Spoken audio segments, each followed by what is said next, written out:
Hey, it's Joy Photography. So I have the Taz Polaroid Camera with Possible Project 680 film in it. My goal is to use this camera at weddings on the dance floor. So what I'm going to do right now is test the exposure in the dark to see what we're going to be getting.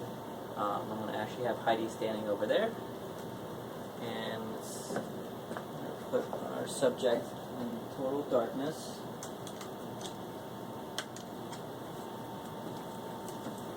And we're just going to have the meter to the brightest section possible. Right there.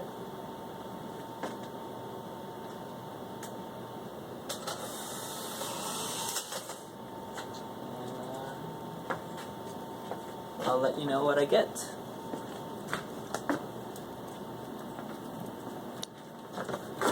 That's if you can see me now. I will let you know what I come up with within 40 minutes.